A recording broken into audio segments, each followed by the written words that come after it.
ठीक है चलो। तो हम पिछले लेक्चर में कंजर्वेशन ऑफ मोमेंटम की बात कर रहे थे। मैं वो समझाया था कि किसी भी चीज का मोमेंटम कंजर्व रहता है, मतलब स्टार्टिंग में जितना मोमेंटम होगा पूरे सिस्टम का उतना ही कब कहाँ होगा, फाइनल में। पर शर्त क्या है, सिस्टम आइसोलेटेड होना चाहिए। क्या होना चाहिए, मतलब उस पर कोई बाहर से फोर्स नहीं लगना चाहिए। समझे कि नहीं समझे? तो आज हम कंजर्वेशन ऑफ मोमेंटम को प्रूव करते हैं कि सच में मोमेंटम कंजर्व होता है। सब सुनना, देखो, कंजर्वेशन ऑफ मोमेंटम आज प्रूव करते हैं कि सच में कंजर्व होता है मोमेंटम। ठीक है, कंजर्व का मतलब क्या कहा था? जितना स्टार्टिंग में मोमेंटम होगा उतना ही फाइनल मोमेंटम होगा। स्टार्टिंग मोमेंटम अगर जीरो तो फाइनल में कितना होगा, जीरो। जैसे पता है मैंने एग्जांपल लिया था कि बंदूक थी, वो रुकी हुई थी स्टार्टिंग में, तो बंदूक और गोली दोनों रुकी हुई थी, तो मोमेंटम कितना था, जीरो। और जब हमने बंदूक चलाई तो गोली गई आगे, बंदूक पीछे क्यों आई, कि गोली उधर गई तो उसका मोमेंटम +100, तो बंदूक पीछे आई तो मोमेंटम -100, वो बैलेंस करने के लिए। समझ गए? क्योंकि उसका मोमेंटम को क्या रखना है, जीरो। पूरे का बंदूक और गोली का मिला के जीरो होना चाहिए। तो गोली तो आगे निकल गई तो बंदूक आई पीछे, ताकि मोमेंटम माइनस हो जाए। तो उसका +100 था तो बंदूक का कितना हो गया, -100। तो उल्टा पुल्टा साइन है, कट गया, जीरो आ गया आंसर। ठीक है, तो पूरे सिस्टम, अगर पूरा सिस्टम आइसोलेटेड है, बाहर से उस पर कोई फोर्स नहीं लग रहा है, तो मोमेंटम कंजर्व रहता है। समझ गए ना, ये हमने पढ़ा था। अब इसको प्रूव करेंगे, मैथमेट ये तो पढ़ा, हम शब्दों में पढ़ा, अब इसको मैथमेटिकली प्रूव करेंगे कि सच में होता है। तो देखो, सबसे पहले मैं आपको समझाता हूँ कि मोमेंट, इनिशियल मोमेंटम और फाइनल मोमेंटम। तो देखो, एक ऑब्जेक्ट, मान लो कि दो ऑब्जेक्ट है, एक m1 है और एक क्या है, m2। ठीक है, m1 की स्टार्टिंग की वेलोसिटी मान लेते हैं कि u1 है और इसकी कितनी है, u2। ओके, तो ये इनिशियल है, आई स्टार्टिंग। अरे हाँ क्या ना, ये इनिशियल है, स्टार्टिंग। तो m1 का मोमेंटम कितना होगा, p1 इज स्टार्टिंग वाला momentum, p1 is equal to mass into velocity. First one की इसका मास और इसकी वेलोसिटी, इसका मोमेंटम कितना होगा स्टार्टिंग वाला, इसका मास और इनटू इसकी वेलोसिटी। तो दोनों का मिला के कितना होगा मोमेंटम, दोनों के मोमेंटम को जोड़ दो। अब आगे ना, उसको बोलेंगे पी इनिशियल। क्या बोलेंगे कि भाई इनिशियल इन दोनों का मिला के, मतलब सिस्टम का, दोनों का मिलाना, दोनों का मिला के मतलब पूरे सिस्टम का। समझे? तो क्या होगा वो, P1 प्लस P2, तो वो होगा M1 U1 plus M2 U2। ये स्टार्टिंग वाली कंडीशन होगी, होगी कि नहीं होगी? अरे हाँ क्या ना, अच्छा अब समझना, थोड़ा ध्यान देना। तो कहाँ गया, ब्लैक वाला मार्कर लाया था ना, नया वाला।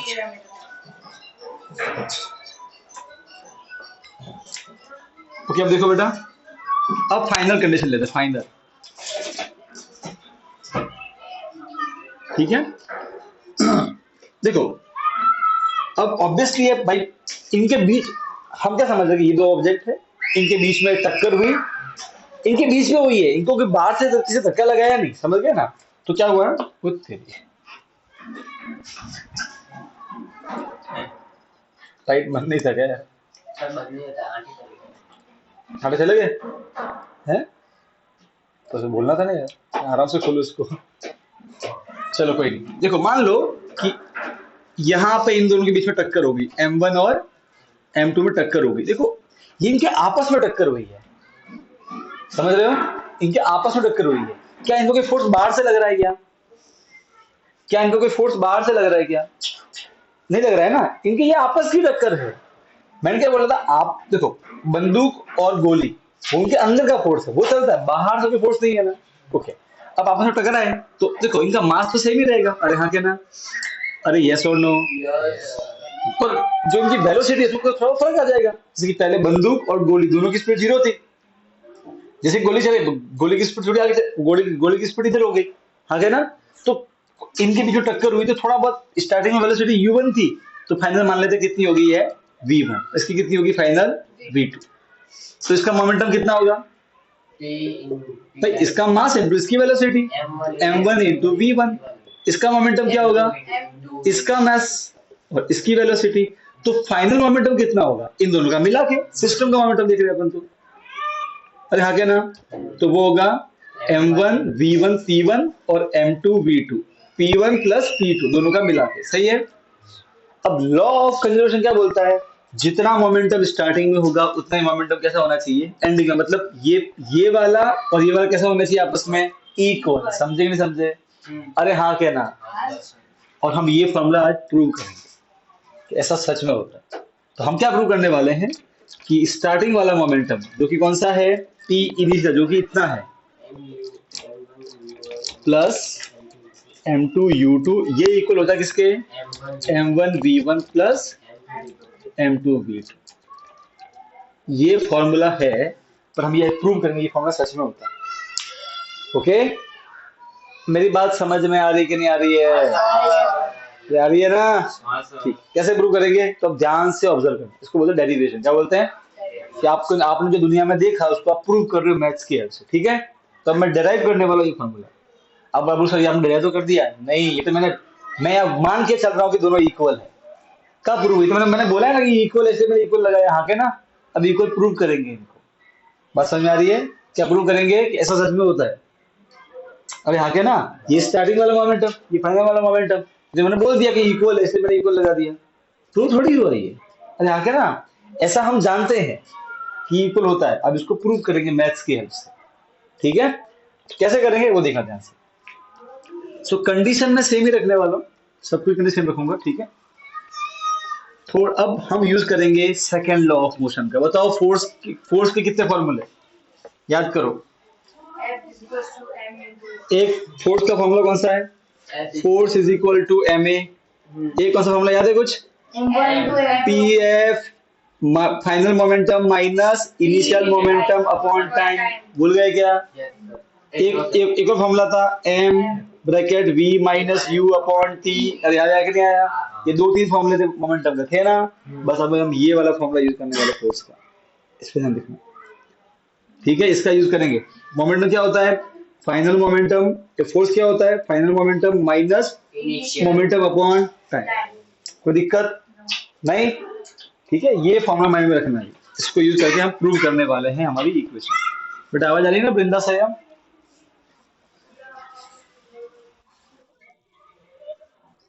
ठीक है, देखो इनिशियल कंडीशन,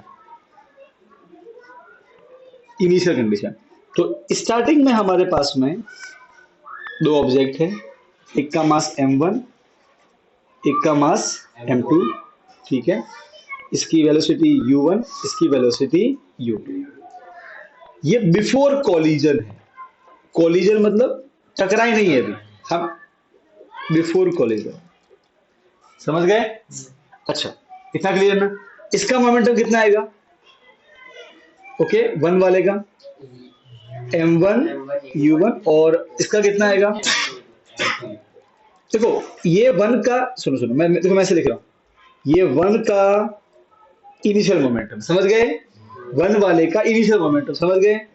और ये टू वाले का इनिशियल मोमेंटम कितना? मास इनटू वेलोसिटी। क्लियर है? समझे ना? अरे लिखने का तरीका है, अरे हाँ के ना? ठीक है, चलो अब हम इनको टकराते हैं, कोलाइड करवाते हैं, इनमें टक्कर हो रही, ओके? अरे हाँ क्या ना? ठीक, देखो ये सिस्टम आइसोलेटेड है, m1 और m2 में टक्कर हुई, सही बात है? क्लियर है? जब m1 m2 में टक्कर होगी तो जो m1 है ये m2 पे एक इधर फोर्स लगाएगा, इसको बोल देते हैं अपन F1 2, जो 1 ने लगाया है 2 पे। कोई दिक्कत नहीं है? अरे हाँ क्या ना?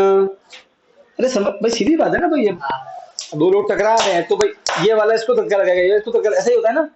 होता है कि नहीं होता है? तो ये धक्का F1 ने लगाया किस पे? M2 पे लगाया, ठीक है? और उतना ही धक्का ये 2 किस पे लगाएगा? M1 पे। इधर लगाएगा कौन सा लॉ? थर्ड लॉ, याद है ना? अरे यस और नो? तो ये कौन सा फोर्स है जो 1 ने लगाया है 2 पे, वो इधर है मान लो। तो ये कौन सा फोर्स है जो 2 ने लगाया है 1 पे, तो जस्ट उल्टा होगा। तो हम क्या जानते हैं, क्या सुनना, हम जानते हैं कि F12 जो होता है वो माइनस F21 होता है, मालूम है ना? दोनों इक्वल होता है पर डायरेक्शन कैसा होता है? उल्टा पुल्टा। माइनस किसके लिए आता है? डायरेक्शन के। कोई दिक्कत है क्या? अरे कोई दिक्कत है क्या? पक्का पक्का? क्या कच्चा कच्चा? ओके, अब सुनो, देखो ये दोनों आपस में टकराए तो मान लो कि इनको टाइम लगा टी, कितना टाइम लगा? अच्छा मुझे बात बताओ, अब दोनों टकराए, ठीक है, और टकराने बदल होंगे, अब कुछ भी हुआ, अलग हो गए, अब हमको नहीं मालूम, कुछ भी हो सकता है, अरे हाँ के ना?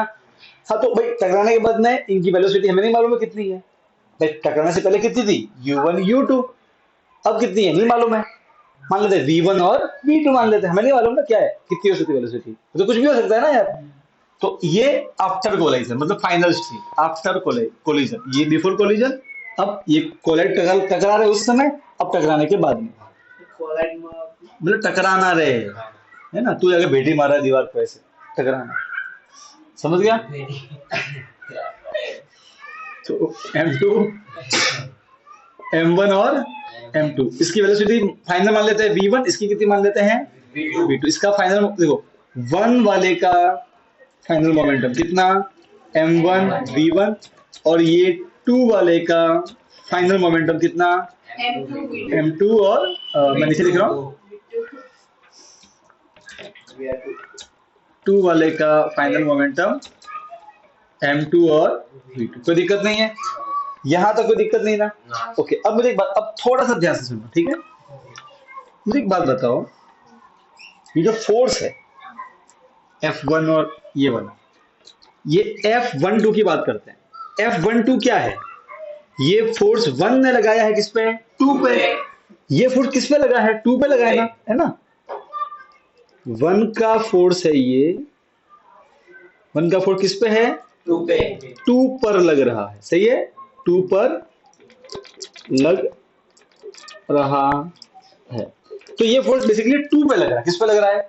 इस वाले फोर्स, अब सिर्फ 2 को देखो, जब 2 पे फोर्स लगेगा तो हम जानते हैं कि देखो, ये सुनो, ये दोनों एक मिला के सिस्टम है, इन दोनों को बाहर से फोर्स नहीं आया, समझ रहे?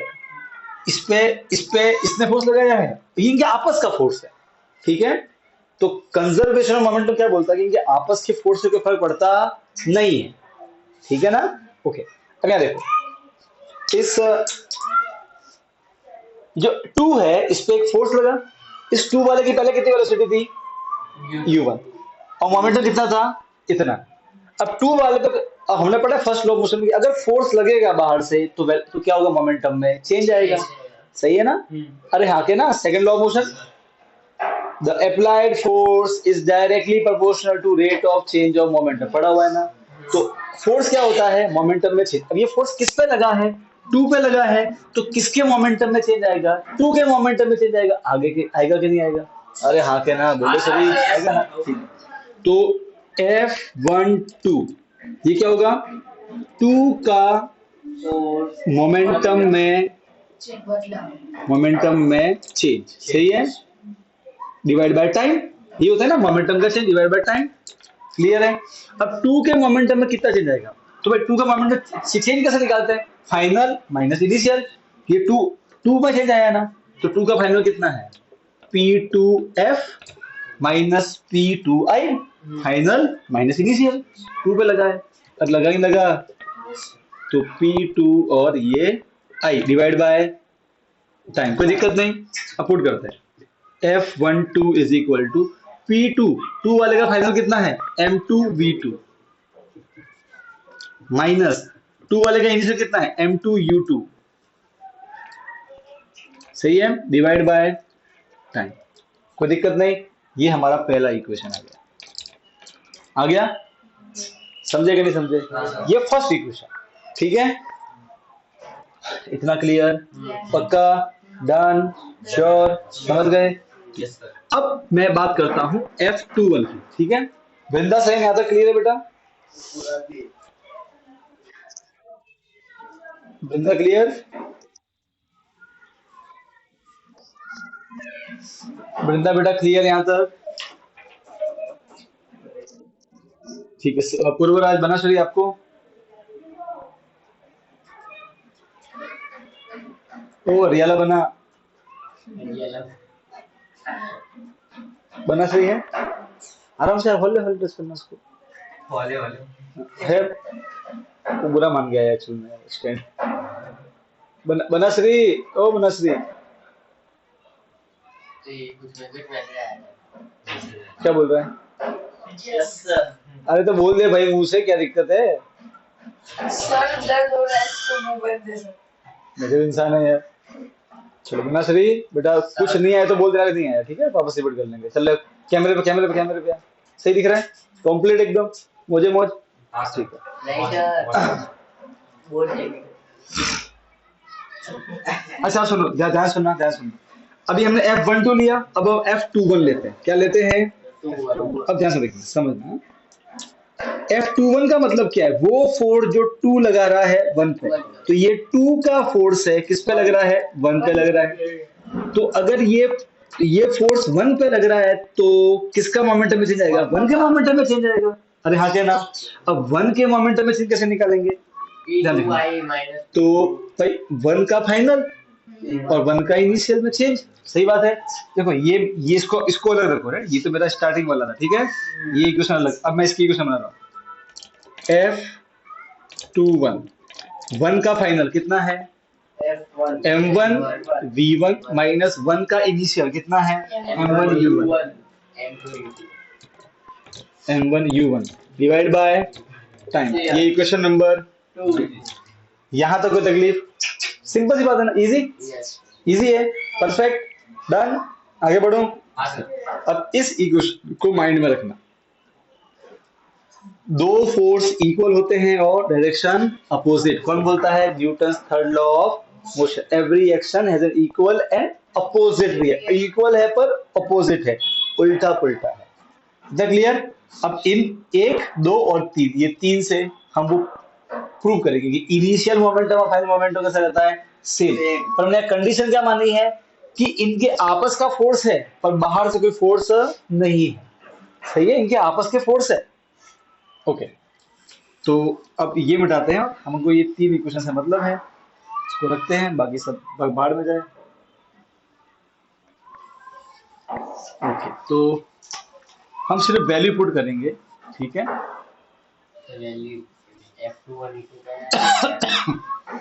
चलो तो हम क्या जानते हैं कि F12 जो होगा वो माइनस F21 होगा। सही बात है ना? 12 और 21 का डायरेक्शन उल्टा पुल्टा, वैल्यू के साथ सेम। F12 कितना है? ये रहा M2 V2 M2 U2 divide by time is equal to minus, अब ब्रैकेट लगाओ, ब्रैकेट लगाना। M1 F21 ना, 21 कितना है? M1 V1 minus M1 U1 divide by time. समझ गए? ये T यहाँ डिवाइड है, क्या बचे रखे? मल्टीप्लाई। तो M1 V2 M2 V2 minus M2 U2 divide by time, और ये डिवाइड आया तो ये मल्टीप्लाई बन गया। यहाँ पे ये माइनस है, ये माइनस है तो अंदर के साइन चेंज, प्लस बन जाएगा, माइनस माइनस बन जाएगा। समझ गए? कोई दिक्कत नहीं? ये टी से टी कट गया, कोई दिक्कत नहीं। इसको इधर लेके जाओ और इसको इधर लेके आओ। तो M1 M2 V2 माइनस का बन जाएगा plus M1 V1 is equal to वो M1 U1 है और माइनस बनेगा प्लस, तो M2 और U2। ये तो फॉर्मूला स्टार्टिंग में देखा था आगे ना। ये क्या था? दोनों का इनिशियल मोमेंटम, मालूम है ना? पूरे का इनिशियल था, सही है? और ये क्या था? पूरे का फाइनल। देखो ऑटोमेटिक प्रूव हो गया। इक्वल, क्या हमने इसका इक्वल माना है इसको? नहीं, ऑटोमेटिक आया, न्यूटन के थर्ड लॉ से आया। यहाँ पे हमने दो चीज यूज की, दो कंसेप्ट यूज किए। एक तो न्यूटन का सेकंड लॉ कि फोर्स क्या होता है, rate of change of momentum, और एक न्यूटन का थर्ड लॉ यूज किया और ऑटोमेटिक इक्वल प्रूव हो गया। देखो तो initial momentum is equal to final momentum. कोई दिक्कत है तो बोलो, कोई दिक्कत नहीं? तो देखो ये चैप्टर तो खत्म हो गया। चैप्टर में यही है। अब न्यूमेरिकल करेंगे, ठीक है? सो सर आपने वो 3 चैप्टर में हमको न्यूमेरिकल दिए। हां 8 में उसे सर फॉर्मूला का ही वो लग करना है। अरे क्वेश्चन कैसे मैं क्वेश्चन ये बोल रहा है फॉर्मूला। मेरे का आपका चीन फॉर्मूला से होता है ऐसा काम है। हाँ सर पूरा सुन तो लो क्या बोलते हो सर। नहीं सर सुनो सुबह का सर मेरे का फॉर्मूला से ये होगा। ऐसा है जो होशियार बंदा होता है ना वो तुमको ऐसे बोलेगा, उल्टा ही बोलेगा, खुद तो पूरा बढ़ गया आएगा। अरे नहीं सर ऐसा ही होता है भाई, ऐसे ही होता है। देख लो मूवी सर थ्री ये इडियट्स। ऐसे होते हैं वही लर्न करने के ना सर नहीं। ये और ये लर्न नहीं समझ, हाँ लर्न करने के या समझ के करने के, रटना नहीं। उतना ही वो ये नहीं पूछोगे ना कौन सा? एक्सरसाइज का। क्यों नहीं पूछूंगा, न्यूमेरिकल पूरे पूरे चैप्टर में न्यूमेरिकल है। एक्सरसाइज का पूछोगे सर बिल्कुल खुद से बना पूछूंगा। दो खुद से बना दी। हाँ वैल्यू थिंक कर सकता हूँ मैं, आपको समझना है। ठीक है भाई, ये क्लियर, ये क्लियर। अच्छा वृंदम, आपको मैं बताना भूल के, टेस्ट करो क्या नाम है वृंदा। परसों चैप्टर नंबर 8 का न्यूमेरिकल का टेस्ट है, ओनली न्यूमेरिकल, ठीक है ना। तो चैप्टर नंबर 8 साइंस जो आपके ऐसे 1 में आ गया कि बेटा वो चैप्टर ऐसे 2 में भी आएंगे, तो भूलना नहीं है हमको। ओनली न्यूमेरिकल का टेस्ट है, ओनली एंड ओनली न्यूमेरिकल्स का। तो अच्छे से उस चैप्टर के न्यूमेरिकल देखना, और अगर कोई दिक्कत हो तो मुझे स्कूल में पूछना है, फिर लेक्चर में पूछना है, ठीक है। ठीक है चलो ओके। अब सब अपने इस चैप्टर के न्यूमेरिकल बहुत ही अच्छे हैं, they are very very nice numerical, अच्छे न्यूमेरिकल, माइंड आपका उसमें लगेगा। सो टेक्स्ट बुक खोल दो और मुझे एक कोई बुक दे दो आप में से, तो शेयर कर लो। पेज नंबर 120 खोलो, एग्जाम्पल 9.1 से चालू कर दो, चलो।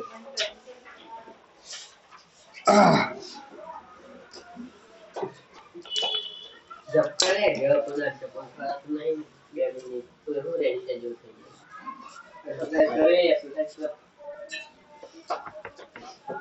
गेटिंग आईने जब मैं आ रहा तन को गाड़ी बाहर से फोर्स बाहर से बता गाड़ी कमी कोई जो था ये पाड़ियो आ गया। देखो फिजिक्स में न्यूमेरिकल सॉल्व करने के लिए तरीका होता है क्वेश्चन को सही से पढ़ने का, फुल स्टॉप कॉमा एंड पर रुकने का, ठीक है। एग्जाम्पल 9.1 देखिए, क्या लिखा है, अ कांस्टेंट फोर्स। ये वर्ड कांस्टेंट मतलब फिक्स, मतलब फोर्स चेंज होने वाला नहीं है, फोर्स कांस्टेंट है, समझ लो, ये वर्ड दिया हुआ है, ठीक है। कांस्टेंट चेंज होगा नहीं, तो कांस्टेंट फोर्स का मतलब होता है फिक्स फोर्स, एक बार इसकी वैल्यू जो आ गई वही रहेगी हमेशा के, समझ गए ना। तो कांस्टेंट फोर्स मतलब फिक्स है, फिक्स, ओके, फोर्स फिक्स है। A constant force act on an object of mass 5 kg for a duration of 2 second. तो मान लो कि ये अपना रेनिश है, ठीक है। अब सुनो, रेनिश का जो मास है वो कितना दिया है 5 kg मास